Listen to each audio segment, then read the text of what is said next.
Norway is one of the richest, most peaceful, most livable countries in the world. You could say it's a paradise. And many people look at Norway and they say it's one of the best countries to live in the world. But have you ever heard of Barnevernet? It's a system in Norway where the government can legally take custody of your children. And this could happen in other countries. Obviously, if you abuse your kids or if somebody's accused of abusing sexually or just basically abusing their children at home, then the government can step in and take custody of those children. But in Norway, with this system, with this corrupt money-making system that they had, anyone can report you for abusing your children. For example, let's say you scream at your child. Let's say you discipline your child. Let's say you put your finger like this to your child, which is common behavior. My dad screamed at me when I was little. My dad gave me some strong punishments, and that's basically what made me into a strong man, what made me want to be disciplined, what made me want to have good habits in life. In Norway, if somebody sees you doing that to your child, if somebody listens, a neighbor of yours listens to a conversation between you and your child and decides to report you to this corrupt system, then a social worker, who usually is a 23-year-old, 24-year-old who doesn't know anything about life, doesn't have any career, doesn't have any studies in child psychology, absolutely nothing. They're paid a lot to go to your house and check. And usually, very little things, like for example, it might be a little bit dirty because the child made a mess, or you might discipline your child while they're at home, or the child might look at the social worker before they look at you. Simple things like that can make the social worker request for the government to take custody from your children. And then once the social worker makes an official report, then it goes to the local government. The local government, blindly trusting this system that they've created, can then take custody of your children. And the local government is now the father and mother of your child. And this can happen extremely quickly. This can happen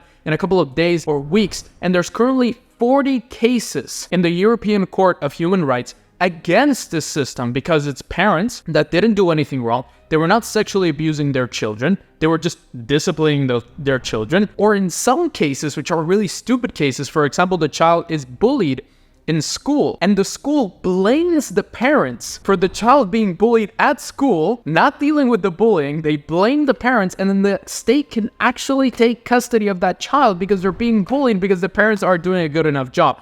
What a crazy system. And everybody inside of the system is getting paid really good salaries. And you know who's paying for those salaries? Your taxes. So on top of that, they can take your children. In most cases, you need to fight for months and years. There are some children that are taken 10 days after they're born, a month or two after they're born, and they're returned 2 years, 3 years later. There's 10,000 children in foster care and government-controlled homes in Norway. 10,000 for such a small country. Most of these children are probably taken from the system, from this corrupt money-making scheme to take your children away from you. This happens on a daily basis in Norway. Norway, a country where you have more than 60% total tax rate if you're a high net worth individual. They can take your children. It's extremely feministic. Norway is not the paradise that they're trying to sell you. And in most US newspapers and most Canadian newspapers, people say, oh, Norway is such a great country. I would love to live in Norway. I would love to be from Norway. Well, I would argue it's one of the worst countries to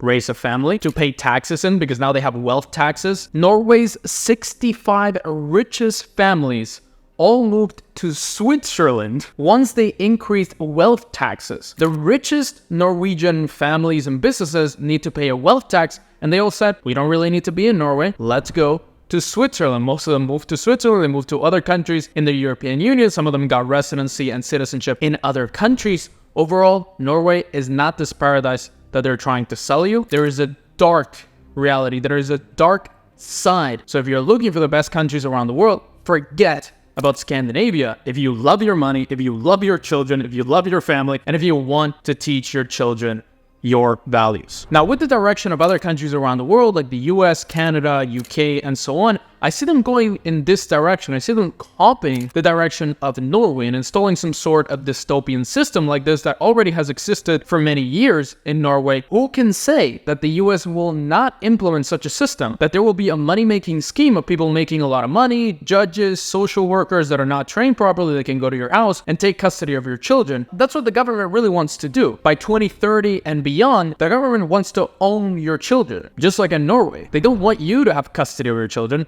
They want to have custody of the children, and then they rent them out to you, essentially. You own nothing, and you're happy. You don't own your car, you don't own your house, you don't own your bank, you don't own your money with CBDCs, and you do not own your children. So be aware of this. If your country takes any steps in the direction of this dystopian system, I'm going to link more videos in the description, run, because it can get really dark really fast. If you're looking for the best countries around the world to move to for less taxes, more freedom, more asset protection, enjoying life better with your wealth, check out these 10 countries right here in this video. The top 10 countries that my wealthiest clients are going to for more freedom, none of this crazy dystopia. Check them out right here.